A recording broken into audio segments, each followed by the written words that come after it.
नमस्कार, के news national में आपका स्वागत है। मैं हूं दीप्ति। चलिए नजर डालते हैं आज की दिन भर की खबरों पर। खबरें फटाफट पर। देश में बीते 24 घंटों में कोरोना के केस में मामूली कमी। रविवार को 36,000 नए मरीज मिले, 39,000 ठीक हुए और 447 संक्रमितों ने जान गंवाई। ये लगातार तीसरा दिन था जब नए मरीजों से ज्यादा ठीक हुए हैं। इससे पहले 6 अगस्त को 38,705 मरीज मिले और 40,026 ठीक हुए। 7 अगस्त को 39,068 केस आए और 43,935 रिकवर हुए। ये भी राहत की बात है कि नए मरीजों का आंकड़ा बीते 14 दिन में सबसे कम है। इससे पहले 26 जुलाई को 30,820 लोगों की कोरोना रिपोर्ट पॉजिटिव आई थी। केरल में भी केस कुछ कम हुए हैं। यहां रविवार को 18,607 मरीजों की कोरोना रिपोर्ट पॉजिटिव, 20,108 ठीक हुए और 93 की मौत हुई। इससे एक दिन पहले यहां 20,367 के केस आए थे। भारत के चीफ जस्टिस एनवी रमना ने रविवार को एक बयान देकर पुलिस स्टेशनों में होने वाले मानवाधिकारों के उल्लंघन पर सवाल खड़ा किया। उन्होंने कहा कि मानवाधिकारों का सबसे ज्यादा हनन पुलिस स्टेशनों में होता है। हमारे यहाँ आरोपी के मानवाधिकारों की सुरक्षा के लिए कानून है। इसके बाद भी हिरासत में उत्पीड़न और मौत के मामले सामने आते रहते हैं। उन्होंने कहा कि हिरासत में लिए गए व्यक्ति को पुलिस थाने में तुरंत कानूनी मदद नहीं मिल पाती है। उन्होंने ये बातें नेशनल लीगल सर्विस अथॉरिटी के विजन और मिशन मोबाइल ऐप और डॉक्यूमेंट की शुरुआत करते हुए कही। इस ऐप के जरिए लोगों को मुफ्त में कानूनी सलाह दी जाएगी। कार्यक्रम में सीजीआई रमना ने कहा कि कई रिपोर्ट से पता चलता है कि विशेष अधिकार प्राप्त लोगों पर भी 3rd डिग्री का इस्तेमाल किया जाता है। पुलिस की जातियों को रोकने के लिए लोगों को संवैधानिक अधिकारों और मुफ्त कानूनी सहायता के बारे में बताना जरूरी है। प्रधानमंत्री नरेंद्र मोदी 10 अगस्त को प्रधानमंत्री उज्ज्वला योजना के दूसरे चरण की शुरुआत करेंगे। इस दौरान वे वीडियो कॉन्फ्रेंसिंग से उत्तर प्रदेश के महोबा जिले में लाभार्थियों को गैस कनेक्शन भी देंगे। प्रधानमंत्री उज्ज्वला योजना का लाभ लेने वालों से बात भी करेंगे। उज्ज्वला 2.0 में एलपीजी के कनेक्शन के अलावा पहले सिलेंडर की रीफिलिंग भी फ्री होगी। इसके अलावा गैस चूल्हा भी मुफ्त में दिया जाएगा। साथ ही योजना का लाभ लेने के लिए जरूरी पेपर वर्क को भी कम कर दिया गया है। प्रधानमंत्री कार्यालय ने बताया कि उज्ज्वला 2.0 का लाभ लेने के लिए प्रवासियों को राशन कार्ड और एड्रेस प्रूफ जमा करने की जरूरत नहीं होगी। जरूरतमंद परिवार अब खुद के द्वारा सत्यापित आवेदन देकर भी इस योजना का लाभ ले सकते हैं। इससे प्रधानमंत्री के विजन को आगे बढ़ाने में मदद मिलेगी। 2021 और 22 वित्तीय वर्ष में इस योजना के तहत 1 करोड़ एलपीजी कनेक्शन बांटने के लिए अलग से फंड जारी किया गया है। यह कनेक्शन कम आय वाले उन परिवारों को दिए जाएंगे जो उज्ज्वला योजना के पहले चरण में शामिल नहीं हो सके थे। भारत के पूर्वोत्तर राज्य असम और मिजोरम में एक ही पार्टी की सरकार है, लेकिन इनकी सीमाओं पर भारत पाक बॉर्डर जैसा तनाव है। पर्यटकों से गुलजार रहने वाली यहाँ की घाटियों में दहशत है। इन राज्यों का सीमा विवाद खूनी संघर्ष में बदलने से गांवों से पलायन हो रहा है। असम के लोगों की माने तो मिजोरम ने 16 किलोमीटर में कथित कब्जा कर लिया है। असम मिजोरम संघर्ष में 6 पुलिस वालों की शहादत के बाद असम पुलिस उन लोगों को चिन्हित कर रही है जो हमले में शामिल थे। असम मिजोरम बॉर्डर के विधानसभा क्षेत्र धोलाई के विधायक और वन मंत्री परिमल शुक्ला वैद्य बंकर निर्माण और सर्जिकल स्ट्राइक जैसी कार्रवाई की पुष्टि करते हुए कहते हैं कि इंटेलिजेंस काम कर रही है। जिन्होंने भी अपराध किया है उन्हें कड़ी सजा मिलेगी। मिजोरम ने राज्य में पुलिस तैनाती बढ़ा दी है। सरकारी प्रवक्ता कहती है कि अगर असम कार्रवाई करेगा तो मुंह तोड़ जवाब देंगे। लोग भी राज्य सरकार के पक्ष में है। विवाद न सीमा का है न अस्मिता का। असल विवाद बांग्लादेशी घुसपैठ और चुनावी राजनीति का है। मदद सिर्फ धन से नहीं होती, इच्छा शक्ति से भी होती है। 5 साल पहले ओडिशा में पेंटिंग का काम करने वाले नारायण चंद्र ओझा के मन में कैंसर मरीजों की सहायता करने का ख्याल आया। खुद ओझा की आर्थिक स्थिति अच्छी नहीं थी, लेकिन इच्छा शक्ति प्रबल थी। ओझा ने अपनी जमा पूंजी तो दान कर दी, लेकिन आगे और मदद करने के लिए चैरिटी का सहारा लिया। उन्होंने प्रायोगिक तौर पर सार्वजनिक स्थान पर एक गुल्लक रख दी। ओझा के इस काम की पूरे प्रदेश में तारीफ हो रही है। लोग उन्हें बापू ओझा के नाम से पुकारने लगे हैं।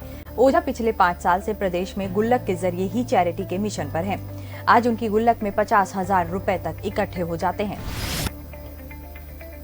इसे अधिकारियों, प्रतिनिधियों और आम लोगों के सामने फोड़ा जाता है और फिर इस राशि को वे जरूरतमंद कैंसर मरीजों और उनके परिजनों को सौंप देते हैं। मुंबई में कई दिनों के इंतजार के बाद आम लोग लोकल ट्रेनों में सफर कर सकेंगे। महाराष्ट्र के मुख्यमंत्री उद्धव ठाकरे ने रविवार को बताया कि 15 अगस्त से लोकल ट्रेन में आम लोग सफर कर सकेंगे। हालांकि कोरोना वैक्सीन के दोनों डोज लगवा चुके लोगों को ही यह सुविधा मिलेगी। उन्होंने लोगों से सहयोग की अपील की है। साथ ही कहा कि हम लोकल ट्रेनों को 24 घंटे चलाना चाहते हैं, इन्हें बंद करना उपाय नहीं। उद्धव ने कहा कि यात्री मोबाइल ऐप से लोकल ट्रेन के पास डाउनलोड कर सकते हैं। जिनके पास स्मार्टफोन नहीं है वे शहर के नगर पालिका वार्ड कार्यालयों से साथ उपनगरीय रेलवे स्टेशनों से फोटो पास ले सकते हैं। मॉल खोलने पर अगले 8 दिन में फैसला लिया जाएगा।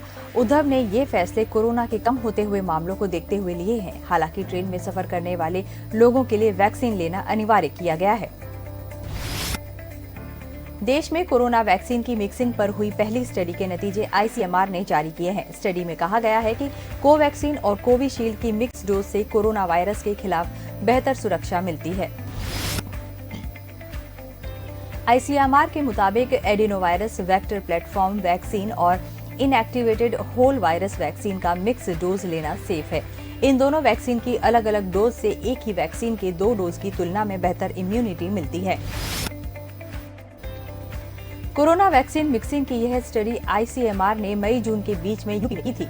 डीजीसीआई के एक्सपर्ट पैनल ने कोविशील्ड और कोवैक्सीन के मिक्स डोज की स्टडी का सुझाव दिया था। इसके बाद क्रिश्चियन मेडिकल कॉलेज वेल्लोर को भी वैक्सीन के मिक्स ट्रायल डोज की अनुमति दी गई थी। कोवैक्सीन और कोविशील्ड की मिक्स डोज लेने वाले लोगों में कोरोना के अल्फा, बीटा और डेल्टा वेरिएंट्स के खिलाफ बेहतर इम्यूनिटी मिली। स्टडी में पाया गया कि एक ही वैक्सीन की 2 डोज लेने वालों की तुलना में 2 वैक्सीन की मिक्स डोज लेने वाले लोगों में ज्यादा एंटीबॉडी मौजूद थी।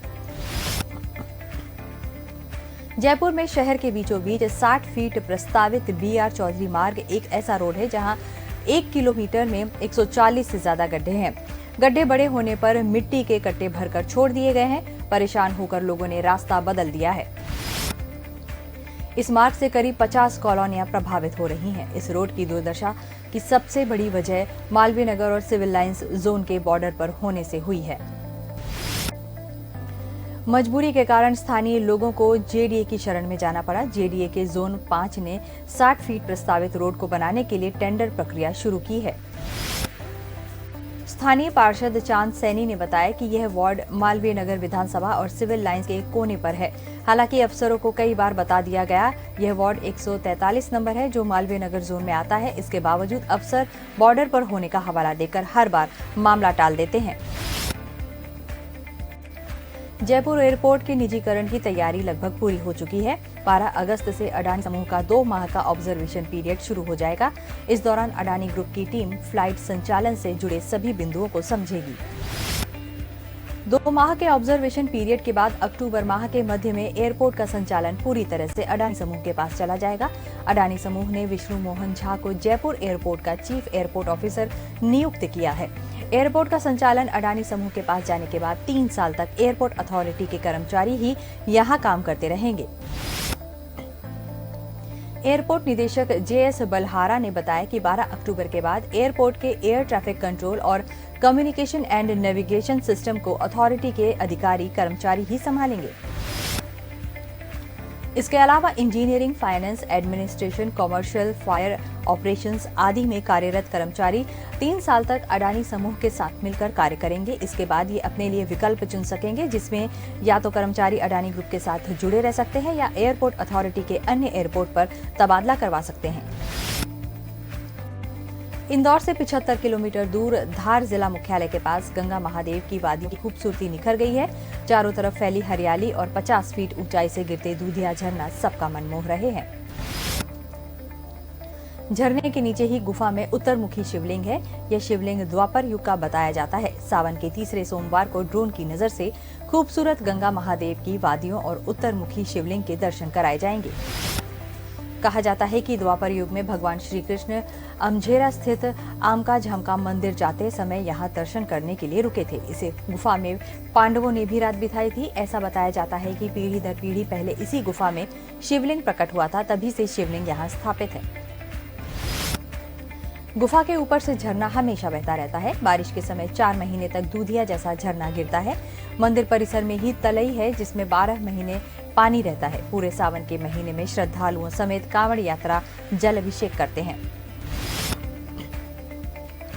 सावन के तीसरे सोमवार के चलते शहर के शिवालयों में विशेष श्रृंगार किया गया।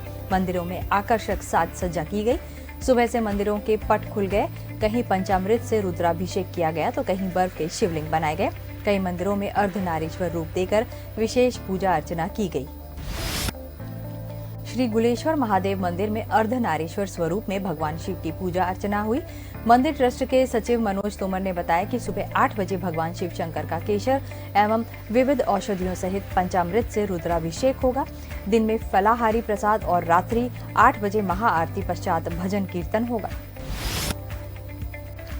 प्राचीन भूतेश्वर मंदिर और नवलखा स्थित कांटाफोड़ मंदिर में भी भक्तों के लिए विशेष व्यवस्था की गई है ताकि भीड़ एकत्र न हो।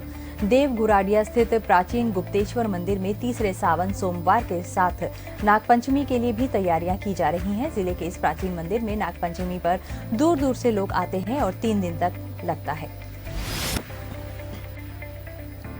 केंदेश्वर महादेव मंदिर, जहां 12 ज्योतिर्लिंग के रूप में भोलेनाथ विराजमान है, यहां 2 सोमवार से सोशल डिस्टेंसिंग का ध्यान रखते हुए कार्यकर्ता स्वास्थ्य व्यवस्था संभाल रहे हैं। यहां फूलों से श्रृंगार किया जा रहा है। इसके साथ ही ऑनलाइन दर्शन की भी व्यवस्था की गई है।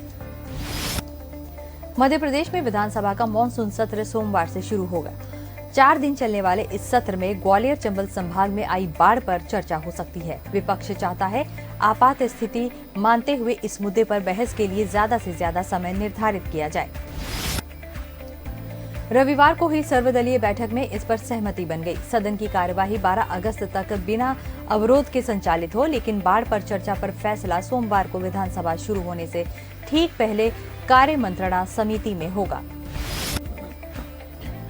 विधानसभा के प्रमुख सचिव एपी सिंह ने सत्र की अधिसूचना जारी होने से अब तक विधानसभा सचिवालय में कुल 1184 प्रश्नों की सूचना प्राप्त हुई है। 236 ध्यान आकर्षण और 17 स्थगन प्रस्ताव प्राप्त हुए। लोक महत्व के 8 मुद्दों पर चर्चा हो सकती है। सत्र के दौरान सरकार की कोशिश मुख्य रूप से विधेयक और अनुपूरक बजट पारित करने की होगी। बताया जा रहा है कि अनुपूरक बजट 10,000 करोड़ रुपए से ज्यादा का होगा। सरकार इसमें बाढ़ से हुए नुकसान के प्रारंभिक आंकलन के आधार पर राशि का प्रावधान भी कर सकती है। मध्य प्रदेश विधानसभा का 4 दिवसीय मानसून सत्र 9 से 12 अगस्त तक चलेगा। इसके चलते विधानसभा भवन के आसपास पुलिस का कड़ा पहरा रहेगा। पुतला दहन, सभा, धरना या रैली निकालने की सख्त मनाही रहेगी, तो एक साथ 5 लोग इकट्ठा भी नहीं हो सकेंगे। सोमवार से धारा 144 के तहत प्रतिबंधात्मक आदेश लागू हो गए।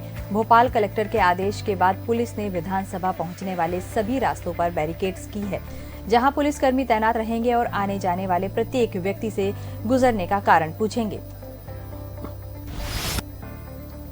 आदेश 12 अगस्त तक लागू रहेंगे। इसके लिए रविवार को ही चारों ओर से बैरिकेडिंग कर दी गई। सोमवार सुबह से पुलिसकर्मी भी तैनात हो गए। यूं तो शहर में कोरोना संक्रमण के चलते धरना प्रदर्शन पर रोक है, लेकिन महंगाई के मुद्दे पर यूथ कांग्रेस, महिला कांग्रेस ने विधानसभा घेराव का ऐलान किया है।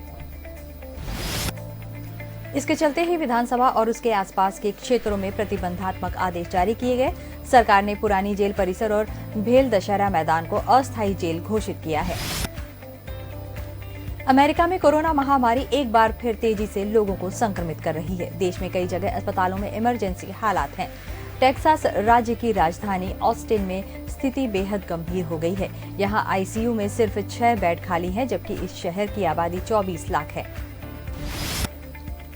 राज्य के स्वास्थ्य डेटा के मुताबिक अस्पतालों में 313 वेंटिलेटर हैं।